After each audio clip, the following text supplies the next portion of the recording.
رمضان المبارک شروع ہوتے ہی کراچی میں پھلوں کی قیمتوں میں اضافہ ہو گیا ہے۔ سیب، کیلا اور دیگر فروٹ عام آدمی کی پہنچ سے دور ہوتے جا رہے ہیں۔ شہری مہنگے داموں خریداری پر مجبور ہیں، جبکہ انتظامیہ کی جانب سے مؤثر کارروائی نظر نہیں آ رہی۔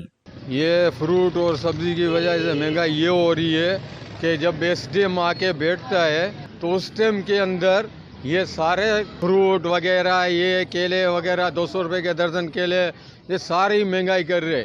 ایک دن ایس ڈی ایم بیٹھتا ہے، مہنگائی ایک دن کے لیے 2 دن کے لیے ختم، وہ چلا جاتا ہے، بعد میں دوبارہ وہی مہنگائی ہو جاتی ہے۔ غریب آدمی، رکشہ ڈرائیور کیا کماتا ہے؟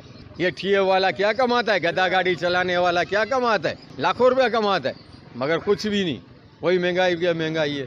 اس سے جو نا اپنا فروٹ پھل جو سبزیاں مہنگی ہو جاتی ہیں، بابرکت کا مہینہ دوسرے ملکوں میں یہ چیزیں کیا نام ہے اس کا اور سستی ہو جاتی ہے، ان کو ریلیز ملتا ہے، اور ہمارے یہاں پاکستان میں یہ چیزیں جو نا دن بہ دن کیا نام اس کا بڑھتی جاتی ہیں۔ ہمارا جو کیا نام ہے اس کا گورنمنٹ سے یہی مطالبہ ہے کہ یہ رمضان میں خاص طور پیکج دیا جائے۔ تربوز عام دنوں میں یہ 30 روپے کلو بکتا ہے، ٹھیک ہے نا، رمضان جب ہی آتا ہے تو یہ 200 250، پھر عوام کہاں سے کھائے گی؟ غریب عوام کھا سکے گی؟ حکومت پہ اتدا ہے، دیکھ ریٹ مناسب رکھے۔